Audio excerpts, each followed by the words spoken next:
कहा कि जाओ, जब तक ये बच्चा पैदा नहीं होता तो इसको लेके वापस आना। उस औरत की तौबा या उसका गिल्ट की डेडिकेशन थी कि वो अल्लाह से रुजू चाहती थी या अपनी बहुत शर्मिंदा थी। तो वो काफी अरसे बाद जब बच्चा पैदा हो गया तो उसको गोद में उठा के अल्लाह के रसूल के पास आई और आकर कहा, अल्लाह के रसूल मुझे पाक कर दें। तो अल्लाह के रसूल पाक सल्लल्लाहु अलैहि वसल्लम ने जब उसकी गोद में बच्चा देखा तो अल्लाह के रसूल ने कहा, तुम्हें पाक कर दूंगा, इस बच्चे का जिम्मेदार कौन होगा? जब तक ये बच्चा अपने हाथ से खाना नहीं शुरू करता तब आना, तब तुम्हें पाक करूंगा। बाद लोग ये कहते हैं कि अल्लाह के रसूल हालात और वाकयात को देखते हुए थोड़ा नरमी फरमा रहे थे कि शायद ये औरत को पता चल गया है कि इसने इतनी तौबा की है, तो ये अब गुजारे अपनी जिंदगी, अल्लाह ने इसे माफ कर दिया होगा। कुछ लोग ये कहते हैं, ठीक है। मगर आप अंदाजा करें कि उस औरत का खुलूस चेक करें कि वो 2 साल या 3 साल के बाद वो बच्चा अपने हाथ से रोटी का टुकड़ा टुकड़ा पकड़ के खा रहा और अपनी गोद में उठाकर उस बच्चे को लेकर आई। तब अल्लाह के रसूल ने उसको पाक किया और वो बच्चा जो है फिर जारी बात है किसी की जिम्मेदारी बना, या बच्चे ने उस बच्चे को किसी ने संभाला, मगर उस औरत के ऊपर हद लगी। यहां से उलमा इस्तदलाल करते हैं कि जो जुर्म की सजा है वो माँ बाप जिसने किया है उसको मिलेगी, ना कि उनके बच्चे को। तो ऐसी सूरत में भी अबॉर्शन नहीं होगा इस्लामिक लॉ के मुताबिक, इंसेस्ट की सूरत में, ठीक है ना। ये इस्तदलाल है, यानी एक है रूलिंग, दोनों रूलिंग मैंने आपके सामने रख दिया। कुछ कहते हैं सजा के साथ उनको दफन कर दिया जाए क्योंकि बाद वालों के लिए आर ना बने और ताना ना बने फैमिली के लिए। अगर बात ये इस्तदलाल करते हैं और मेरी नज़र के अंदर ये स्ट्रांग है, ये जो हदीस वाला इस्तदलाल है, ये स्ट्रांग इस बुनियाद के ऊपर है कि अल्लाह के रसूल का अमल उससे मिलता है और उस बच्चे का कसूर भी नहीं है टेक्निकली स्पीकिंग। इसीलिए मैं एक जुमला बोला करता हूँ, कुछ लोग आमतौर पर बच्चों को कहते हैं कि ये वलदुल हराम है या वलदुल जना है या ये हरामजादा है, इस तरह जुमला बोलते हैं। मुझे इस चीज पे दुख होता है कि उस औलाद का, उस बच्चे का कसूर है। उसने कहा था कि मुझे बगैर निकाह के पैदा करो, उसने तो नहीं कहा था। तो हराम का बाप और हराम की माँ होने चाहिए, उस बच्चे का कोई कसूर नहीं है। वो नेचुरल तरीके से पैदा हुआ है जैसे कोई भी इंसान इस दुनिया में पैदा होता है। इसीलिए उस बच्चे को हरामजादा या उस बच्चे को बास्टर्ड नहीं बोलना चाहिए, बल्कि उस मर्द और औरत को बास्टर्ड बोलना चाहिए कि जिन लोगों ने ये हराम के तरीके से उस बच्चे को जन्म दिया। उस बच्चे का कोई कसूर नहीं है। वो बच्चा उतना ही मासूम है जितना निकाह से पैदा होने वाला बच्चा मासूम होता है। उस बच्चे के उतने ही हकूक हैं जितने निकाह से पैदा होने वाले बच्चे के हकूक होने चाहिए। उसको भी जीने का उतना ही हक है जितना उस निकाह से पैदा होने वाले बच्चे को हक हासिल है। अब आ जाते हैं रेप की तरफ। रेप के मामले के अंदर अबॉर्शन करना इसलिए भी रुक जाना चाहिए क्योंकि वो प्रेगनेंसी या वो डीएनए अगर साबित नहीं हो पाता वो चीजें, तो फिर आप उस बच्चे को किस खाते के अंदर डालोगे? Number one. नंबर दो, अब इसमें यानी मैं अपनी राय दे सकता हूं, इसमें मैंने किसी स्कॉलर की कोई राय नहीं देखी। मैं अपनी राय दे सकता हूं कि मिसाल के तौर पर उस बच्चे का कोई कसूर नहीं है।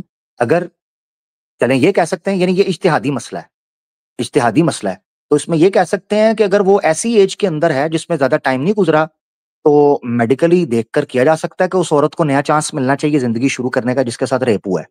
मगर अगर केस चलते चलते इतनी देर हो गई है, इस जगह पर पहुंच चुका हुआ है मामला कि अब उस बच्चे को अबॉर्ट करना ये इट्स लाइक अ मर्डर, या ये बड़ा तकलीफदेह अमल होगा इतने अरसे बाद, तो लिहाजा उस बच्चे को जीने का हक है।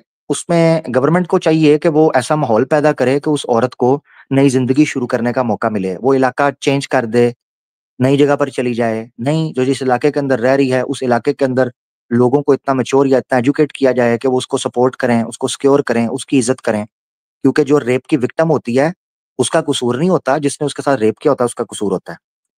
तो खैर बहरहाल ये मेरी राय है। सत्य भाई इसके ऊपर अगर आपको बात करना चाहते हैं, मैंने क्रिस्टल क्लियर करके 3-4 चीजें हैं उनको डिटेल के अंदर रख दिया। बाकी आपकी मर्जी मेरा भाई।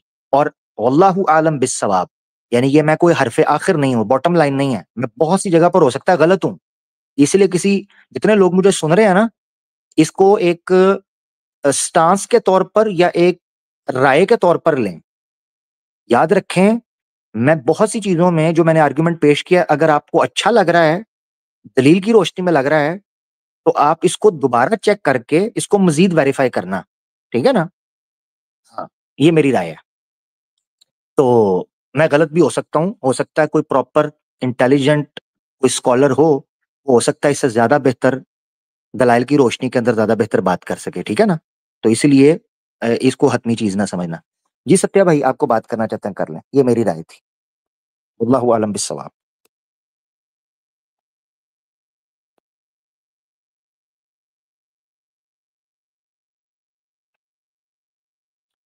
माइक म्यूट है।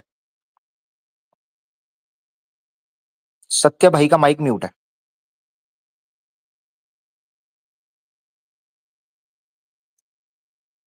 सत्या भाई माइक म्यूट है। मुझे लगता है सत्या भाई के ना अक्सर अब्बू भी आ जाते होते हैं पीछे से, पापा। चले, ठीक हो गया। सत्या भाई का माइक म्यूट है, मुझे लगता है वो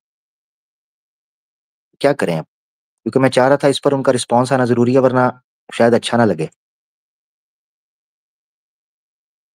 चले, नहीं आवाज आ रही थी उनकी, ये माइक म्यूट है। अगर माइक, मुझे ना प्राइवेट चैट में कह देना अगर आप इस पे करना हो। खैर रिकॉर्डिंग के अंदर आ गया है। सत्या जो है वो बेचारा वो पहले ही कह रहा था, कहता आप इतनी डिटेल में जा रहे हैं। ओ भाई, डिटेल में जाना पड़ेगा, टॉपिक ही ऐसा है। जब तक इन चीजों को डिटेल में डिस्कस, उसके एक एक एस्पेक्ट को डिस्कस नहीं करूंगा, तो वो समझ ही नहीं आएगी बात। कॉम्प्लिकेटेड चीज है ना। वो समझाना जरूरी है कि इस्लाम क्यों अबॉर्शन को अलाउ करता है और क्यों नहीं करता। किन जगह पर वो चीज अलाउ हो रही है, किन जगह पर नहीं हो रही और क्यों नहीं हो रही। ये सारी चीजें जानना जरूरी है। उसके बगैर तो चाहे कई लोगों के लिए वो बोरिंग हो या इंटरेस्टिंग ना हो, बट हमने किसी एक दो बंदे को टारगेट नहीं करना, हमने इस इशू को एज एन इशू एड्रेस करना है, ताकि ज्यादा से ज्यादा लोगों तक वो बात पहुंच सके और वो उससे सीख समझ सकें। ये बड़ा जरूरी है ना। इसलिए ये बात करनी पड़ती है। अच्छा, यहां पर एक चीज समझनी है कि जिंदगी मौत जो है वो अल्लाह के हाथ में है। हदीस है, अल्लाह के रसूल पाक सल्लल्लाहु अलैहि वसल्लम ने फरमाया कि जो जान इस दुनिया में आएगी उसको कोई रोक नहीं सकता। ये तो हकीकत है। लिहाजा कोई इससे इस्तेदलाल करके ये कह सकता है कि जिसका अबॉर्शन कर रहे हैं अगर अल्लाह चाहता तो वो जी जाता। ये हिकमत नहीं है इसके पीछे। हिकमत ये बताया जा रहा है कि किसी की जिंदगी और मौत का फैसला तुम नहीं करो, बल्कि अल्लाह के अहकामात और दीन की रोशनी में उसको समझो। कभी भी इसको अपने हाथ में ना लो, ये मुराद थी इससे। यही वजह है कि सुसाइड हराम है।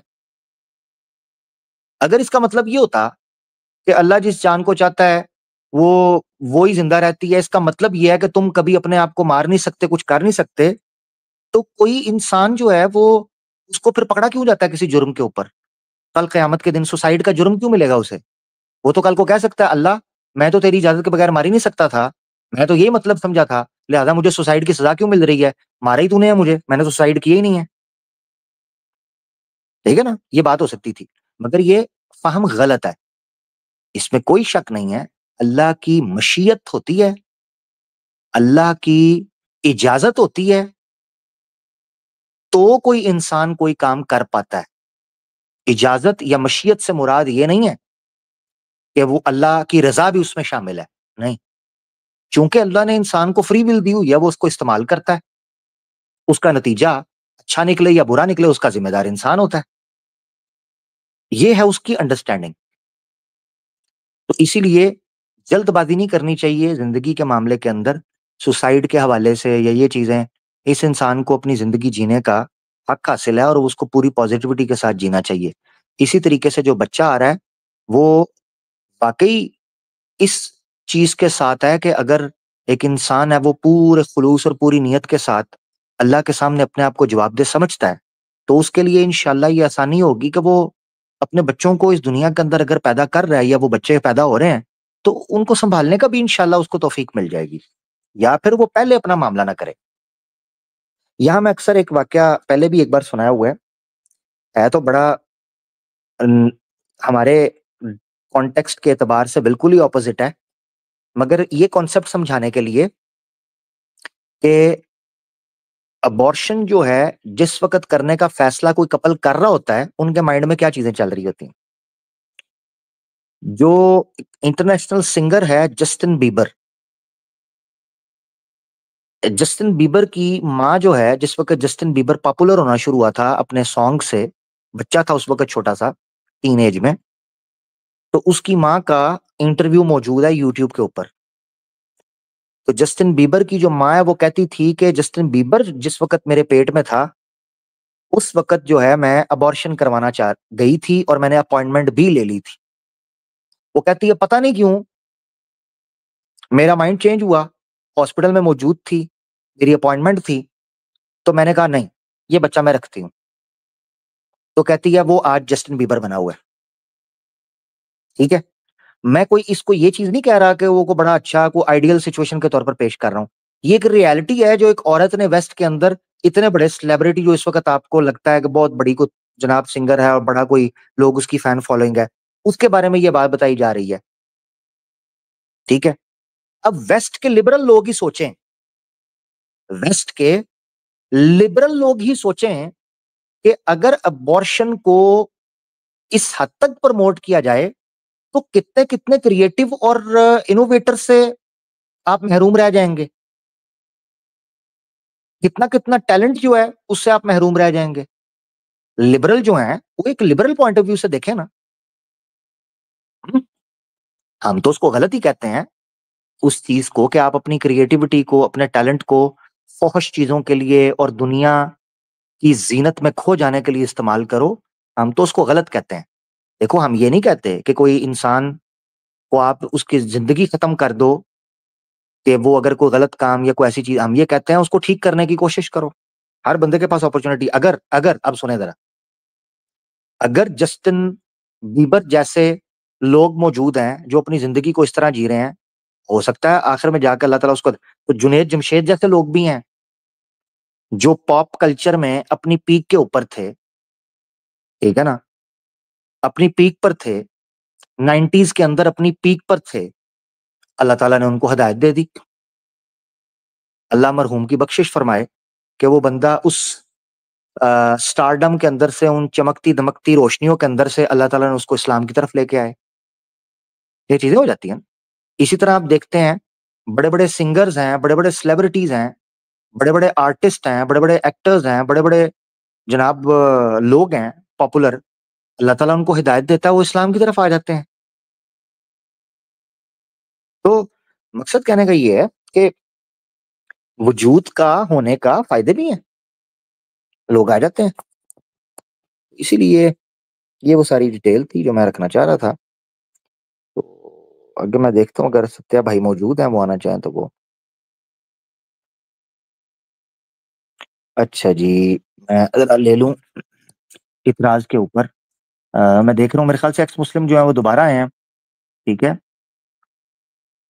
उनको मैं दोबारा ले लेता हूँ, शायद वो एतराज़ वग़ैरह ले आए हैं। जी, एक्स मुस्लिम भाई।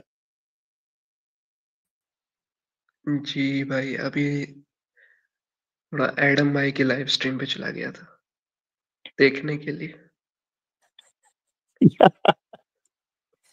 अरे यार मतलब वो मेरी बात गया था ना, हाँ, ये क्या कहते हैं, अच्छा। वो लेने के लिए।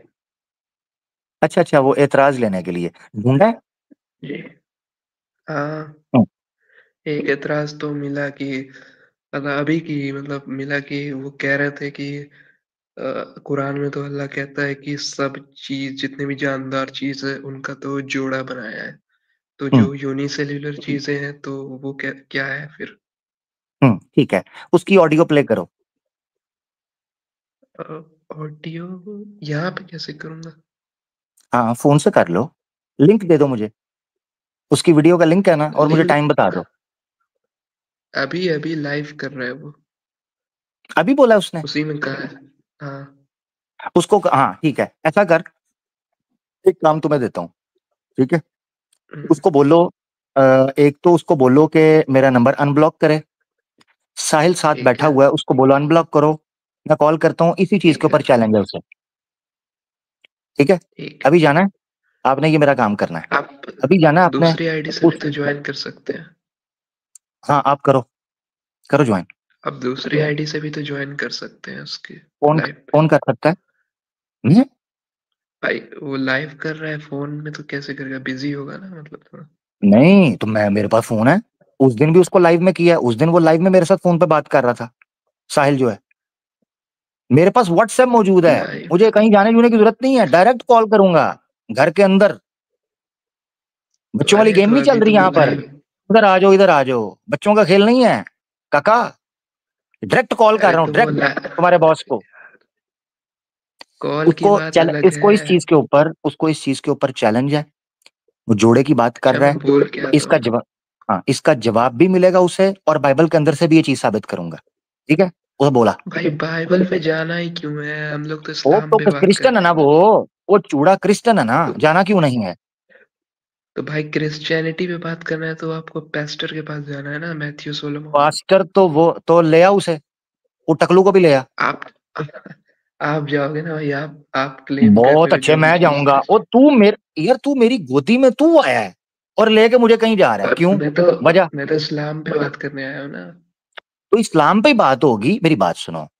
क्रिश्चियन है ना वो, का कॉमन यार, आप लोग हम्म, कॉमन सेंस यूज करते हो। एक बंदा कुरान के ऊपर भाई जब इतराज उठा रहा है, तो कुरान का हम्म, जवाब देकर उससे सवाल नहीं पूछूंगा कि तू ये इतराज कर रहा है, तू तो खुद क्रिश्चियन है, तेरी तो बाइबल के अंदर लिखा हुआ है, जेनेसिस के अंदर। मैं सवाल उठाऊंगा, ठीक है। पर उसके लिए तो वो है ना, क्या कहते हैं, पेस्टर। चलो कोई भी हो, वो तो वो करेगा ना हम्म, मैनेज, कोई भी हो। देखें, आप आपने फर्क समझा, इतराज इतरा कॉमन सेंस यूज करनी है आपने, कॉमन सेंस। मिसाल के तौर पर एक क्रिश्चियन है, वो कुरान के ऊपर इतराज उठा रहा है, ठीक है। हम्म, तो मैं उसको जवाब भी दूंगा, और उसको समझाने के लिए बाइबल से सवाल भी पूछूंगा उसी टॉपिक पे। ये नहीं कि वो मेरे पे इतराज कर रहा है एक टॉपिक पर, नहीं, ये जोड़ों वाली बात पे ही। ये जो पेयर्स में बनाया ना, इसी में ही बाइबल से सवाल पूछूंगा, ठीक है। मैं बोलूं सिंपल सी बात, हाँ, सिंपल सी बात है। तो इसीलिए ये मैं बोलूं कॉन्सेप्ट आपने समझना है। उसको ये मेरी तरफ से ये पैगाम पहुंचा दें अगर आप पहुंचाना चाहते हो। नहीं तो सिर्फ इतना आप मेरा पैगाम पहुंचाओ कि बाप को अनब्लॉक किया हुआ है, उसको ब्लॉक किया हुआ है, उसको अनब्लॉक कर। अरे ठीक है, वो कॉल कर रहा है, उसकी कॉल उठा और उसके साथ डिबेट फाइनल कर। साहिल के साथ गीता वर्सेस कुरान पे डिबेट होनी है, और एडम का जो तुमने ये एतराज रख दिया है, इस पे उसके साथ डिबेट करने के लिए तैयार हूं। नंबर अनब्लॉक करे, ठीक है। ओके, सो जा जाके, अब तेरा काम खत्म हो गया बच्चे। अच्छा जी, आगे बढ़ते हैं। अच्छा, आ गए हैं, सत्य भाई आ गए हैं। जी, सत्य भाई। अरे ये जरा हुआ क्या कि मैं दरअसल जो है क्या कहते हैं, बीच में जरा कुछ मेरे को काम आ गया था, तो मैं क्या कहते हैं चला गया था। लेकिन बहुत मैं अच्छे। तुम्हारी बात सुन रहा था। अच्छा, हाँ, ठीक है। नहीं नहीं, लेकिन आमिर भाई, मैं तुम्हारी पता है बात सुन रहा था। सही बताओ तो मैंने इंसेस्ट पे जो है क्या कहते हैं फोकस किया, रेप पे मैंने थोड़ा सा ध्यान नहीं दिया काम की वजह से, बट मैं वीडियो सुन लूंगा। मैंने वैसे ये चीज मुझे भी सही लगती है कि इंसेस्ट एबॉर्शन बहुत गलत है। मतलब कि जो कपल्स या जो महिलाएं अपने मर्जी से एबॉर्शन करते हैं, या फिर ये कहो कि जो महिलाएं ये सोच के एबॉर्शन करती है, माई बॉडी माई चॉइस, फलाना ढिमकाना, तो मैं मानता हूँ कि कहीं न कहीं ये तो बहुत ही गलत है। ऐसा तो नहीं करना चाहिए कि तुम अपनी फालतू की सोच की वजह से किसी की, एक शिशु की, कोमल शिशु की घर में बेरहमी से हत्या कर दो। बाकी बात रही रेप की, तो सही बताओ तो मुझे भी ऐसा लगता है कि शायद रेप में भी बच्चे को नहीं मारना चाहिए, क्यों बच्चे को हम्म, मौका देना चाहिए, क्योंकि वो जो उसका तो बन पाप गया, नहीं है ना, पैदा हो उसका गया, कसूर नहीं है। उसका हाँ। कसूर नहीं है। लेकिन हम्म, यहाँ पे एक सोशल प्रॉब्लम होती है। बच्चा उसको लोग, समाज उसको हमेशा ये कह के पुकारेगा, नाजायज बाप की औलाद, वेश्या की औलाद। उसको वो हम्म, झेल नहीं पाएगा फिर। वो सोच हाँ, सकता है मैं कि आपको, उससे हाँ, वो हाँ, त्रस्त आकर वो आत्महत्या कर ले या कुछ गलत कर ले, तो ऐसी हम्म, दिक्कतें भी बहुत आती है। यहाँ पे एक इसमें ना दो सोशल प्रॉब्लम सोल्यूशन है। यहाँ पे आती है। सॉरी, सॉरी, यहाँ पे ये एक बड़ा, सोशल ये प्रॉब्लम पॉइंट, आती है। इस पॉइंट को, हाँ बिल्कुल, ये आपका वैलिड कंसर्न है, ये निकलता भी है, नेचुरल कंसर्न है। तो ऑनेस्टली स्पीकिंग, इतनी बड़ी तादाद हो चुकी है ना अब, ये लिव इन रिलेशनशिप्स की वजह से, बॉयफ्रेंड गर्लफ्रेंड कल्चर की वजह से, अब मुझे नहीं लगता कि इस बेस के ऊपर किसी की हत्या कर देनी चाहिए, किसी बच्चे की। Point number one. दूसरा, ये पेरेंट्स को एजुकेट करने की जरूरत है। मिसाल के तौर पे मैं आपसे पूछता हूँ, अगर हम अबॉर्शन को अलाउ करते हैं, तो इसका हक माँ को होना चाहिए या दोनों को होना चाहिए? क्योंकि हस्बैंड का भी तो स्पर्म है ना, सीड तो हस्बैंड का है। देखो मैं सही बताऊं तो मैंने मोस्टली फीमेल्स को ही देखा ये अबॉर्शन करती है। ऐसा नहीं कि मैं मेल्स को नहीं देखता अबॉर्शन के सपोर्ट में, बट मेजोरिटी मैं देखता हूं कि फीमेल्स ही अबॉर्शन के पक्ष में है। मेल्स हाँ है, वो है तो वो भी, लेकिन कम है, वो इतना नहीं है। मैंने कभी इतना नहीं देखा कि मेल जो है अबॉर्शन के लिए बहुत आगे बढ़ा रहा हो, अबॉर्शन के मूवमेंट को, अबॉर्शन करो। ये फीमेल्स का ही, कई फीमेल्स का ही थोड़ा लोचा लफड़ा चलता रहता है। हाँ, अब सोचने की बात है ना कि देखो, फीमेल एक कह रही है मैं अबॉर्ट करवा देती हूँ, मेल नहीं चाह रहा, हस्बैंड नहीं उसका चाहता, उसका पार्टनर नहीं चाहता, तो उसके राइट किधर गए? वो कहता भाई मैं नहीं चाहता ये अबॉर्शन बात सही करवाना। है, ये बात ठीक सही है ना? है, ये पता है, ये बात मेरे मन में भी आती थी कि भाई बच्चा तो भाई क्या कहते हैं, फीमेल एग और मेल स्पर्म दोनों से पैदा हो रहा है, तो खाली हम्म, फीमेल ही क्यों सोचेगी कि क्या कहते हैं माई बॉडी माई चॉइस, या दुनिया भर की जो भी बातें है, हाँ, तो क्या कहते हैं उसके राइट का क्या, ये बात मेरे मन में भी आती थी।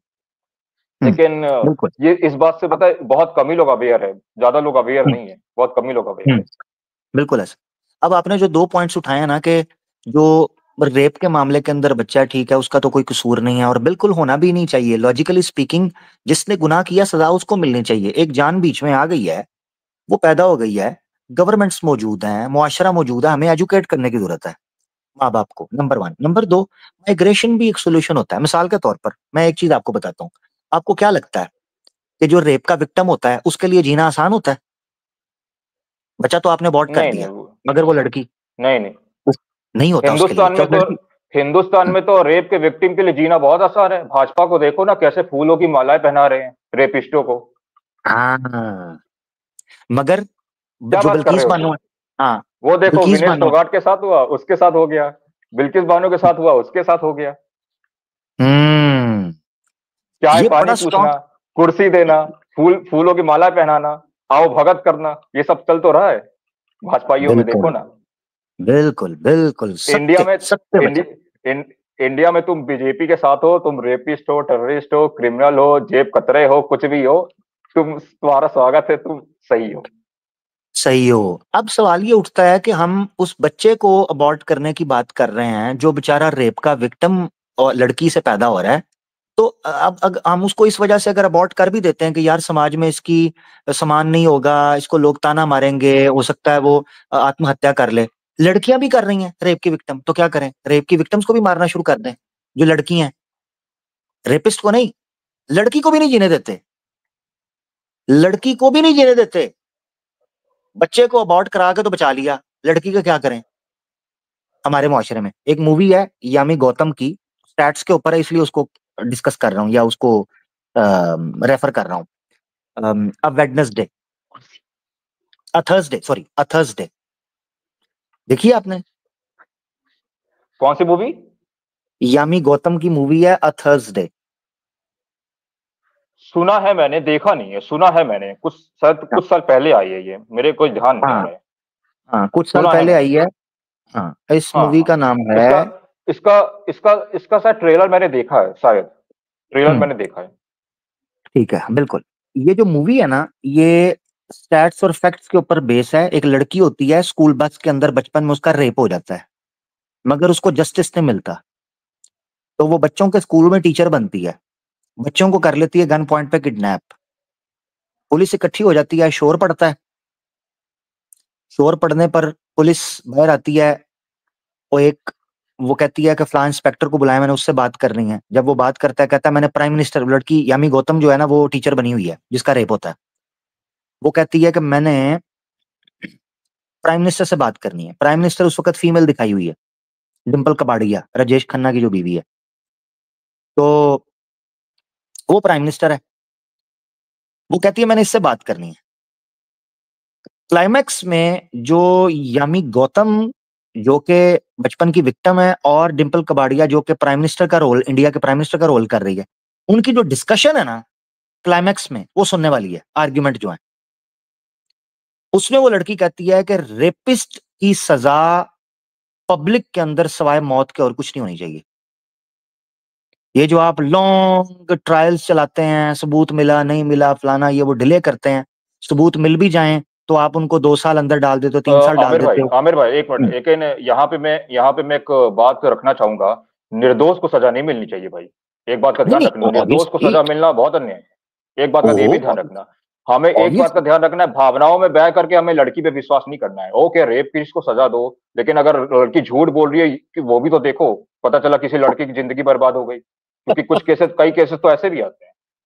नहीं देखें, ये तो अंडरस्टूड बात है ना, ये तो ऐसी बात है जिस पर जितने लोग बैठे हैं वो यही कहेंगे किसी के साथ अन्याय तो नहीं होना चाहिए। हम तो ये मानकर चल रहे हैं एक लड़की है जिसके साथ रेप हुआ है, एस्टेब्लिश है, रेपिस्ट हैं जो मौजूद हैं, वो लड़की जिसका रेप हुआ है वो प्रेग्नेंट होगी हुई है, तो हम मानकर चल रहे हैं कि ऐसा खुदा ना खास्ता कोई ऐसा केस हुआ है, तो अब हमारी उसके ऊपर रूल रेगुलेशन या लॉ क्या होना चाहिए। ठीक है, मैं ये नहीं कह रहा हूं कि बेधड़क जो है उसको पकड़ के किसी भी बंदे को लड़की कहे जी मेरा रेप किया फलां किया। इसीलिए तो मैंने कहा है कई दफा प्रेगनेंस अबॉर्शन, लड़की को अबॉर्शन नहीं करवाने देना चाहिए जो रेप की विक्टिम है, क्योंकि उस बच्चे के डीएनए से भी पता चलेगा, उस बच्चे का डीएनए भी बताएगा ना कि जिसके ऊपर इल्जाम लग रहा है वाकई वो बंदे का स्पर्म है भी कि नहीं। ठीक है, ठीक है, और फैक्टर्स हैं, मिसाल के तौर पर फॉरेंसिक्स के अंदर सीसीटीवी ऐड हो गई, लोकेशन, मोबाइल लोकेशन आ गई, और कई सबूत आ गए, सर्कमस्टेंशियल एविडेंस जिसे बोलते हैं कि वो बंदा वहां पर मौजूद था, उसने रेप किया, वो अलग चीजें हैं। मगर जो लड़की रेप की विक्टिम है वो प्रेग्नेंट है, इटसेल्फ एन एविडेंस, उसके पेट के अंदर वो एविडेंस है कि वो लड़की के साथ मामला हुआ है। अच्छा खैर, कई दफा ऐसे हो जाता है कि ये डिसाइड, अब रेप हमारा इशू नहीं है, बेसिकली हमारा इशू था रेप की विक्टिम लड़की के प्रेगनेंसी का इशू, इसलिए उसको हाँ, सीरियस ना लें। एबॉर्शन।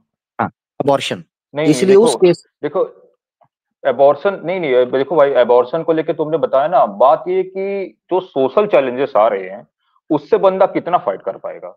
बात ये है कि उसको जो बार बार पिंच किया जा रहा है कि तू वैश्या की औलाद है, नाजायज बाप की औलाद है, तो इससे वो कितना, कब तक फाइट कर पाएगा, कितना फाइट कर पाएगा।